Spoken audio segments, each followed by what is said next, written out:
The year is 2010. La Liga has never looked brighter, and yet never been so divided. At the heart of Spain, two empires were preparing for battle. On one side, Barcelona, led by a philosopher disguised as a coach, Pep Guardiola. And on the other, Real Madrid, led by a conqueror disguised as a tactician, Jose Mourinho.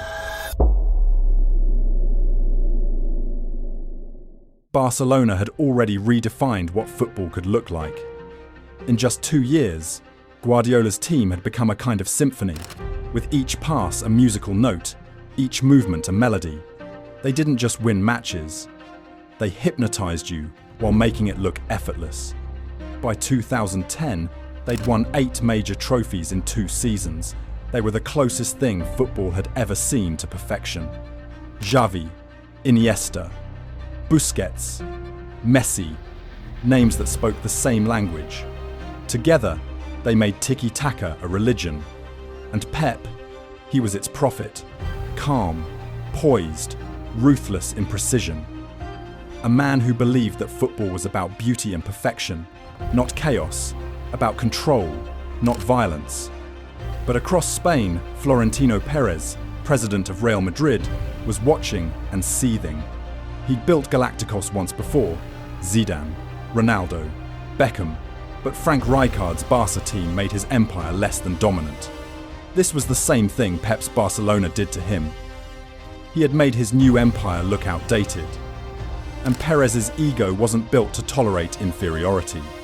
So in 2009, he launched Operation Renaissance. And then came the final piece, Jose Mourinho.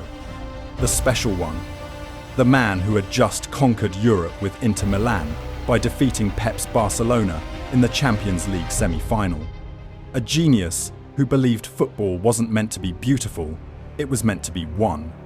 Mourinho arrived in Madrid like a storm. He was cocky, theatrical, unpredictable, and he was of all things a master of mind games. To the Madrid faithful, he was a saviour. To Barcelona, he was a heretic, the one who stood in defiance of their perfect rhythm. This wasn't just football anymore, it was philosophy versus philosophy. Guardiola's Barcelona played football like chess, slow, calculated, death by 1,000 passes. Mourinho's Madrid played it like poker. Unpredictable, explosive, and psychological. For years, Spain had been accustomed to rivalry. But this was an ideological war. The media called it El Clásico reloaded. The players could feel it in training. Even the fans, families divided between red and white, felt it in their bones. Because everyone knew the match at the Camp Nou on November 29, 2010, wouldn't just decide who led the table, it would decide who ruled football itself. In the days leading up to the match, Madrid was loud, confident, electric. Mourinho had been in Spain for only a few months, but he'd already conquered the press. He called Guardiola's football boring and predictable. He told fans, "If Barcelona play in paradise, then we'll bring them back to hell." It was classic Mourinho. Brilliant, provocative, psychological. He wanted Barcelona to feel pressure long before the whistle blew. Guardiola, as usual, refused to engage. But deep down, he knew this wasn't just another match. This was a test, not of tactics, but of faith. Could purity survive the storm? The world tuned in. Over 500 million people across 200 countries are prepared to watch. A rivalry that had lasted for decades was about to enter its most dangerous chapter yet. November 28th, the night before the match. Barcelona's city centre was silent, almost unnervingly so. Across Spain, at Madrid's hotel, Mourinho was equally ready with his team. To him, this wasn't a game, it was a statement. He had come to Spain to dethrone a god. And he believed he could do it. But destiny had other plans. Because in less than 24 hours, the world would witness not a match, and football itself would never be the same again. Nearly 100,000 fans were at Camp Nou, with their flags waving like fire, chants echoing through the cold November air. The banners read, Som un equipe de somni. We are a team of dreams. Mourinho walked out first, head high, suit pressed sharp. He'd been here before. He'd beaten Guardiola's Barcelona with Inter just months earlier. And now he was back, with Real Madrid behind him, ready to prove he could do it again. He looked around the stadium, smiled slightly. He thrived on this, the booze, the hatred, the theatre of it all. But beneath that smirk was a flicker of unease. Because this time, he wasn't the hunter. From the very first minute, it was chaos, elegant chaos. Barcelona moved like water. Madrid chased like men drowning in it. Every pass cut through Madrid's shape like a knife. Xavi dictated tempo. Iniesta slipped through spaces that didn't exist. And Messi, not even scoring yet, controlled the game like a puppeteer. Then, in the 10th minute, things began to unravel. A deflected ball fell to Xavi. He took one touch, waited, and then, with a flick of the boot, chipped it over Casillas. 1-0. The Camp Nou erupted. Xavi didn't even celebrate wildly. He just smiled. The kind of smile that says, we're only getting started. 15 minutes later, it was déjà vu. Pedro tapped in from close range after another dizzying passing sequence. 2-0. And the look on Mourinho's face said everything. Not anger, not shock, just disbelief. His team wasn't just losing. They were being unmade. Every time Madrid tried to counter, Busquets stole the ball back. Every time they pressed, Piqué dribbled past them like a midfielder. Even Ronaldo, usually unstoppable, looked powerless. Mourinho had built his Madrid to fight, to intimidate. But against this Barcelona, brute force didn't matter.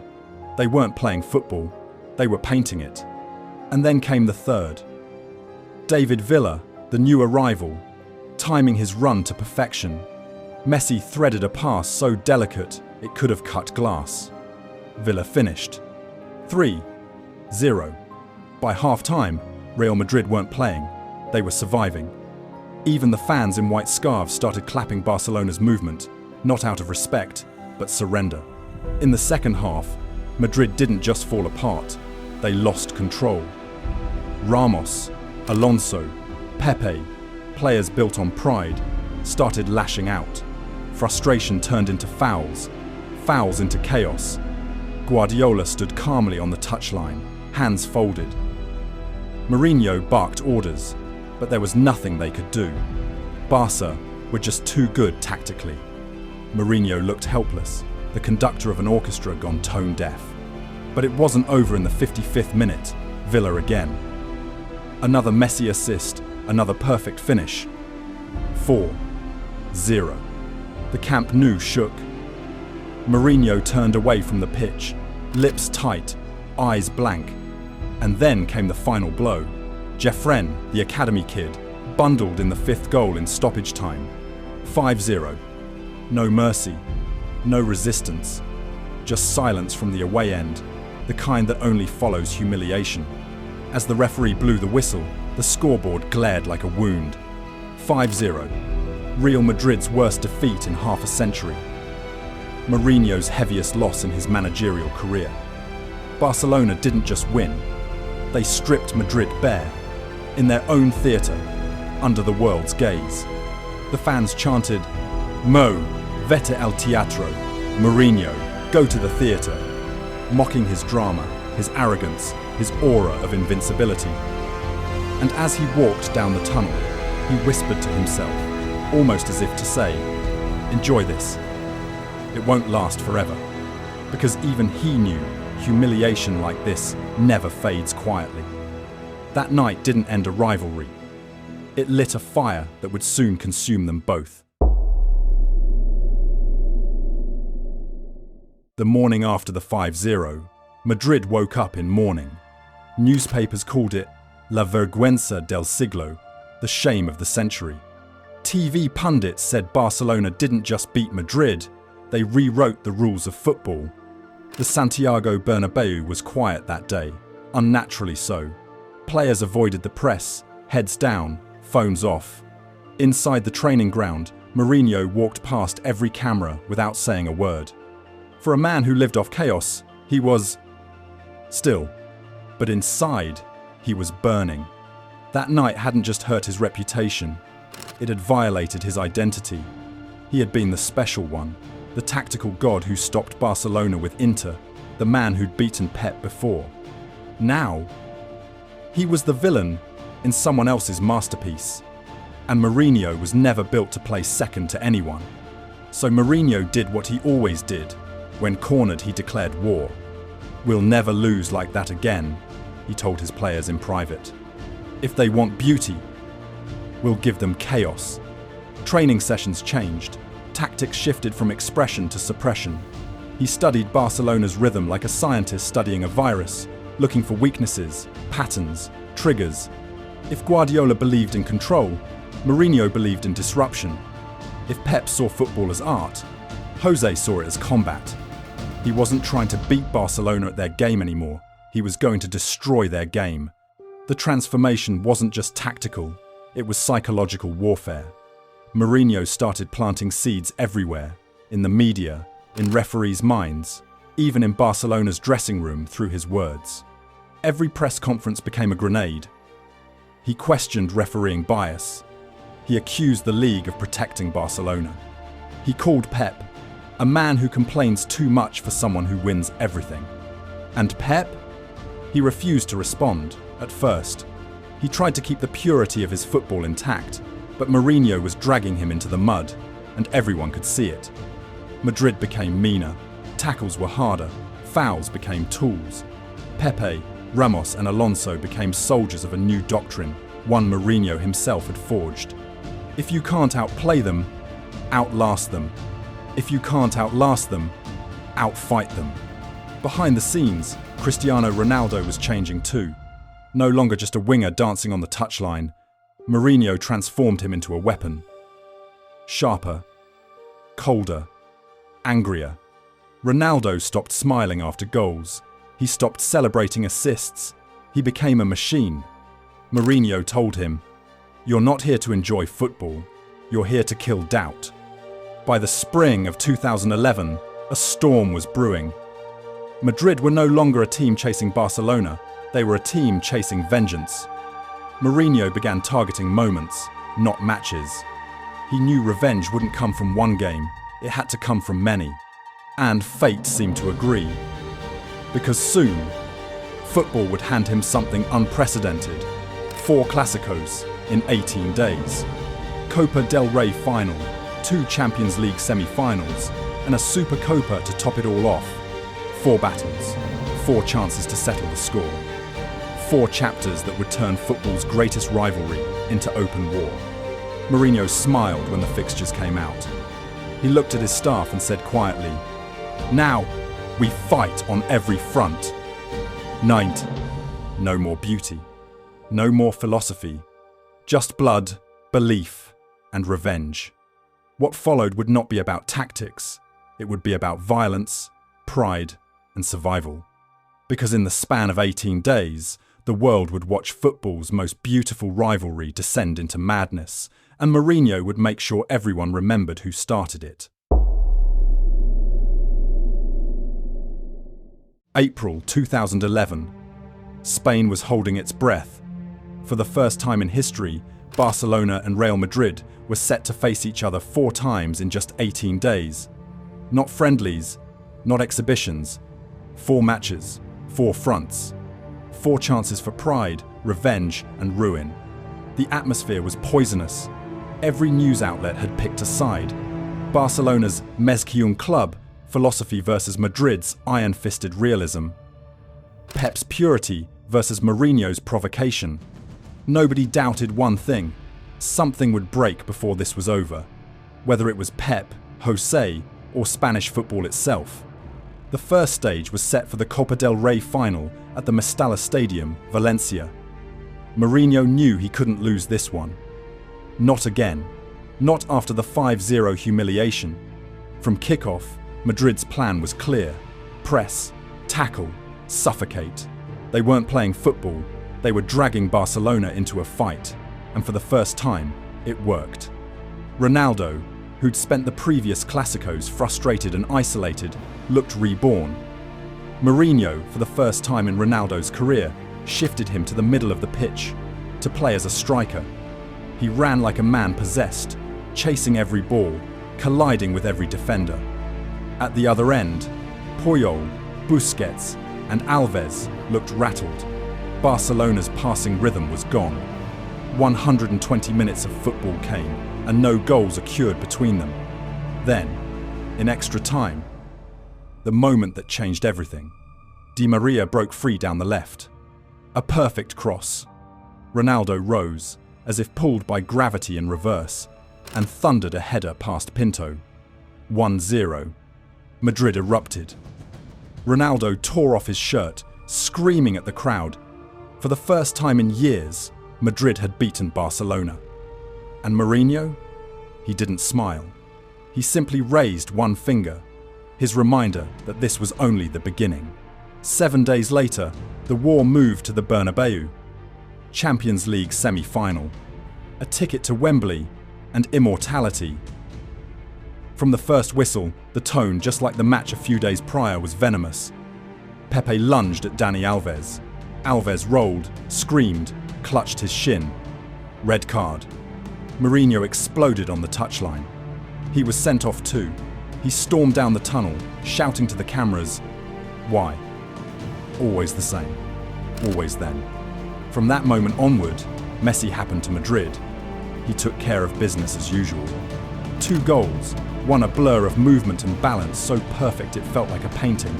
He danced past 5 white shirts and slid the ball into the net with surgical calm. The Bernabeu fell silent. Even Madrid fans knew they had just seen something divine. Barcelona won 2-0. And in that silence, Mourinho began his next battle, not on the pitch, but in the press room. After the match, Mourinho sat down at the table, eyes dark, voice low. Then came one of the most infamous rants in football history. Why? Why does a great team like Barcelona need this help? Why can't they win clean? Why? He accused UEFA, referees, even football itself of being biased. It wasn't just deflection, it was manipulation. He was turning every setback into a siege. Madrid against the world. And the fans believed him. Within days, Spanish football wasn't united anymore. It was divided into tribes. You were either with Mourinho or against him. August 2011. Supercopa. By August, the war had gone beyond repair. In the Spanish Supercopa, Madrid and Barcelona clashed again, and this time, there was no restraint. Elbows, pushes, shoves. Ramos on Messi, Busquets on Pepe. Bench-clearing fights. Then came the infamous moment that defined the ugliness of it all. A touchline scuffle broke out between staff members. And in the chaos, Mourinho reached out and poked Tito Vilanova, Pep's assistant, in the eye. The world froze. Cameras zoomed in. Replays looped endlessly. It wasn't football anymore. It was psychological and physical warfare televised. Pep stood motionless, watching, jaw clenched. He didn't shout, didn't react, but his silence said everything. He was done. After the Supercopa, nothing felt the same. Friendships between national teammates shattered. Casillas stopped talking to Piqué. Ramos refused to shake hands with Busquets. Spain's golden generation was tearing itself apart, all because of 2 men and their ideologies. But for Mourinho, this was victory. He'd made Guardiola angry, emotional, human. He'd dragged him down from the clouds and into the dirt. And that's where Mourinho always thrived. Still, deep down, Pep knew something Mourinho didn't. You can win battles through hate, but hate consumes its own army. The war had reached its peak. But the toll was coming. Because in the next chapter, the same obsession that fueled greatness would begin to destroy it. When rivalry became religion. By 2012, Spain wasn't just split between 2 football clubs, It was divided into two faiths. Every cafe, newsroom, and family dinner table had turned into a battleground. You were either with Guardiola's Barcelona or Mourinho's Madrid, and there was no middle ground. This wasn't a rivalry anymore. It was identity versus rebellion. Catalonia's cry for independence echoed through the Camp Nou, while Madrid stood as the symbol of the state, the establishment, the empire. Football was no longer just sport, it was politics wearing boots. The players felt it too. On international duty with Spain, teammates barely spoke to one another. Casillas and Piqué, once brothers in red, stopped exchanging words. Sergio Ramos and Busquets clashed over club loyalties. Even Vicente del Bosque, the national team coach, admitted, "The real fight isn't between players, it's between ideologies." And at the heart of it all were two men who refused to blink. Mourinho had turned the Spanish media into his playground. Every week, his press conferences were headline material. He didn't just speak, he provoked. He accused referees of favoritism, called Barcelona actors, and painted himself as the martyr of fairness. The phrase, "they protect Barca," became a national echo. And whether it was true didn't matter. It was believable. Under Mourinho, Real Madrid became a movement, a rebellion against the perfection that Barcelona represented. Ramos, Pepe, and Coentrão embodied that spirit. Tackles came harder, elbows flew higher. Every Clásico was a brawl disguised as football. Barcelona, on the other hand, refused to stoop, at least at first. But even Pep's men began to crack. Busquets mocked opponents. Alves exaggerated contact. The purity of tiki-taka was now stained with theatrical survival. Football had become theatre, and the villains and heroes swapped masks every week. By late 2011, Spain's most watched event had turned into its most controversial. Red cards became expected. Referees trembled before every whistle. Even FIFA stepped in, urging both clubs to restore the image of the sport. But how do you restore something that's already shattered? The 2011-12 season brought moments of brilliance, but always with an undertone of rage. When Messi scored, he didn't smile, he glared. When Ronaldo scored, he didn't celebrate, he screamed. Both men had been dragged into their manager's war, and their greatness began to feed on hatred instead of joy. In one match at the Bernabeu, after another brutal tackle from Pepe, Guardiola turned to his bench and said quietly, "They're not here to play, they're here to destroy." And yet, even then, Barcelona couldn't escape. Mourinho's mind games were working. Every touch, every pass, every gesture from Pep now carried tension. The man who once preached calm now shouted on the touchline. The philosopher had become the fighter. Mourinho had finally dragged him into the mud, and that was victory enough. But even in triumph, there was poison in the air. Madrid had won the battle, but football had lost something much greater. By 2012, the war had burned too long. Barcelona was still beautiful, but beauty alone doesn't survive fire. The team that once played football like poetry was now moving on muscle memory. Pep Guardiola looked exhausted, not from the matches, but from the noise. Every press conference had become a psychological duel. Every Clásico, a moral debate. He'd built the greatest footballing machine of the modern age, and yet, the joy that once fueled it was gone. He admitted in one interview, "I'm empty. I've given everything I have to give." He walked away after the 2011-12 season, not defeated, but drained. And in that moment, Spain realised something. The philosopher of football had reached his limit. But across the country, Mourinho was smiling, not because Pep had left, but because his plan had worked. He'd broken the illusion of invincibility. He'd turned artists into warriors, and warriors into mortals. That season, Real Madrid finished with 100 points and 121 goals, records that still stand to date. Mourinho had conquered Spain, but somewhere deep down, he knew he'd also lost something in the process. Because wars don't end when one side wins. they end when both sides collapse. Even in victory, Madrid's dressing room began to fracture. The very fire Mourinho had ignited now burned him too. He'd created soldiers, not friends. Casillas began to question his methods. Ramos resisted his tactics. Players complained about the constant hostility, the siege mentality that had once fueled them, now exhausting them. The same us against the world mindset that made them champions was now turning inward. By the end of 2013, Mourinho's empire was cracking. The same press that once adored his charisma now called him toxic. Even his greatest ally, Cristiano Ronaldo, began to distance himself. Madrid was winning matches, but losing its soul. And for all his tactical genius, Mourinho's legacy in Spain was no longer about trophies. It was about turmoil. Two departures, two very different goodbyes. Pep Guardiola left quietly, with tears and applause, his players carrying him off like a general who'd fought for beauty. Mourinho left amid controversy, anger, and division, a general who'd fought for dominance. Yet both left as revolutionaries. They didn't just change Spanish football, they changed football itself. Pep's Barcelona inspired a generation of teams, from Klopp's Dortmund to Arteta's Arsenal, who believed in beauty, patience, and purpose. Mourinho's Madrid, on the other hand, influenced another kind of generation, pragmatic, disciplined, defiant.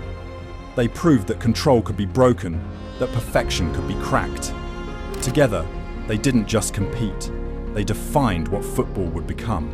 Because every modern rivalry, Klopp versus Guardiola, Tuchel versus Pep, even Simeone versus the world, carries the DNA of that war.